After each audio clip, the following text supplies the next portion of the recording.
देखिए, जिला स्तरीय कंट्रोल रूम बनाया गया है और ये पिछले 2 हफ्ते से कार्य कर रहा है। और जब से लॉकडाउन माननीय मुख्यमंत्री द्वारा घोषणा की गई थी 22 तारीख से, तब से यहाँ पे 10 लाइन हंटिंग लाइन पे कार्य हो रहा है। और जैसा कि आप देख सकते हैं कि यहाँ पे विभिन्न पदाधिकारी बैठे हैं, जिनके द्वारा प्रत्येक कॉल को अटेंड किया जाता है।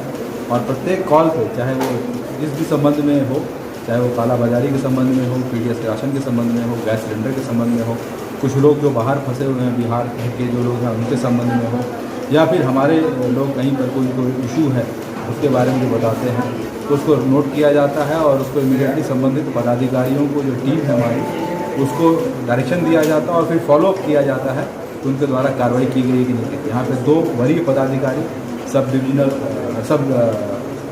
डिप्टी कलेक्टर जो हमारे होते हैं, सीनियर डिप्टी कलेक्टर, उनको भी लगाया गया है।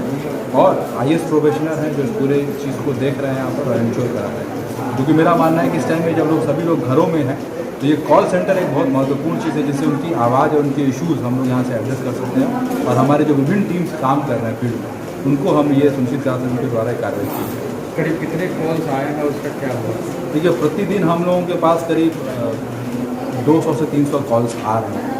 और प्रत्येक कॉल्स का हम लोग यहाँ पे विवरणी रखते हैं और उसको विभिन्न सेगमेंट में हम लोग बांट के रखते हैं कि वो किससे रिलेटेड हैं। वो चाहे खाद्यान्न से रिलेटेड हो, चाहे वो मेडिकल परामर्श से रिलेटेड। एक डॉक्टर भी यहाँ बैठते हैं 3 पालियों में, उनके द्वारा इसको मेडिकल परामर्श भी दिया जाता है, या फिर अन्य चीज़ों से रिलेटेड। और उनका प्रतिदिन शाम को 5 बजे हम लोग फॉलोअप करते हैं, जो सभी कोषांगों के साथ बैठक होती है।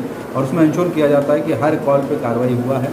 और ऐसी चीज़ों में जो कि इंटर डिस्ट्रिक्ट की बात होती है, अंतर जिला इशूज़ होते हैं या अंतर स्टेट इशू होते हैं, उसको मेरे स्तर पे और आपदा विभाग के द्वारा जो कंट्रोल रूम बनाया गया है, और सीएम हाउस में भी एक कंट्रोल रूम बनाया गया, वहाँ पे कुछ निश्चित किया जाता है, ताकि ऐसे हमारे बिहार के मजदूर जो बाहर फंसे हुए हैं उनको भी वो राहत दिया जा सके आपदा की स्थिति में, और उनको भी उस परिस्थिति में लाभ मिल सके।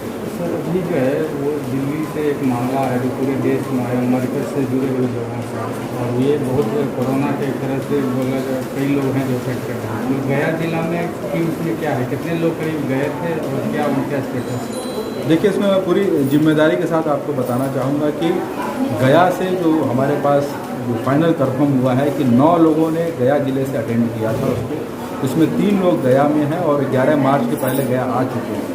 और वो सभी लोग की प्राइमरी चेकिंग की जा चुकी है और उनके पास ऐसा कोई सिम्टम्स नहीं है और वो सभी क्वारंटाइन में हैं, अपने होम क्वारंटाइन में हैं। 6 अन्य लोग जो गया से गए थे, वो सभी लोग अभी भी दिल्ली में हैं और वहाँ पर अपने क्वारंटाइन में वहाँ पर वो सुरक्षित हैं। करीब 10 फॉरेनर्स गया आए थे, जो वहाँ अटेंड करके आए थे। वो सभी 10 फॉरेनर्स 9 मार्च तक वापस जा चुके हैं, अपने अपने देश या अपने जगहों पर वापस जा चुके हैं।